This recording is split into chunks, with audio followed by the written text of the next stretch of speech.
हम लोग Asansol south block Congress की ओर से और आसनसोल नॉर्थ ब्लॉक कांग्रेस की ओर से हमारे प्रदेश कांग्रेस की आवाज पर हम लोग आसनसोल साउथ थाना के सामने करने के लिए आए हैं।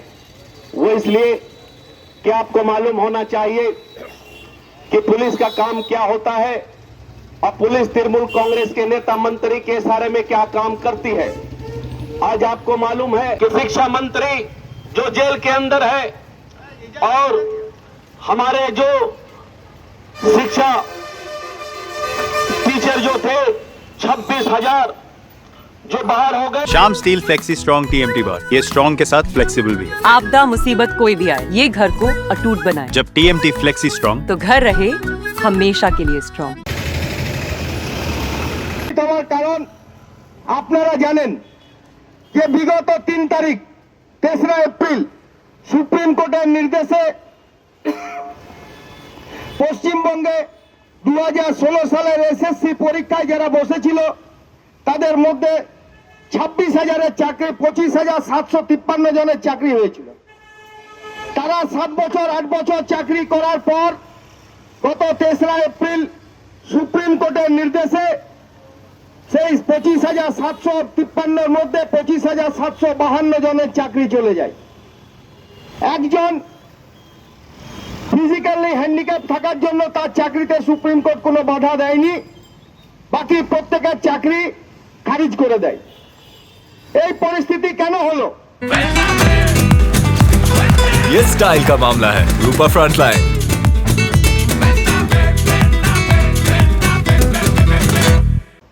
কারণ আপনারা জানেন পশ্চিমবঙ্গের তৎকালীন প্রধান শিক্ষামন্ত্রী পার্থ চট্টোপাধ্যায়, যার বান্ধবীর বাড়িতে 52 কোটি টাকা ক্যাশ পাওয়া যায়, যার বান্ধবীর বাড়িতে কিলো কিলো সোনা পাওয়া যায়, যার বান্ধবীর বাড়িতে আবার অনেক রকম খেলনাও পাওয়া যায়।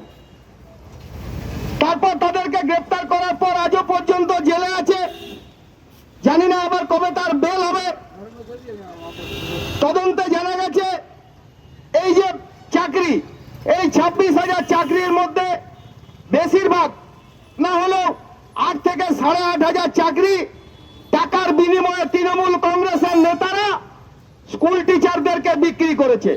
অর্থাৎ যাদের শিক্ষাগত যোগ্যতা নেই তারাও কিন্তু আমার আপনার বাচ্চার ভবিষ্যৎ নিয়ে ছেলে খেলা করার জন্য স্কুলের টিচার হয়ে বিগত 7-8 বছর ধরে চাকরি করলো।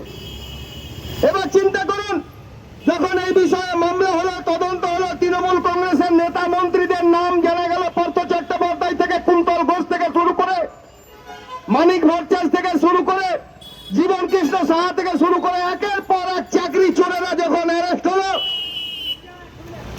সবার পরে আপনাদের মনে থাকবে একজন কাকুর নাম খুব চর্চায় ছিল। সে হচ্ছে কালীঘাটের কাকু। সে টিভি ক্যামেরার সামনে কি বলছে, আমার সাহেবকে কেউ ধরতে পারবে না। তাকে যখন প্রশ্ন করা হলো আপনার সাহেবকে, বলছে আমার সাহেব অভিষেক বন্দ্যোপাধ্যায়।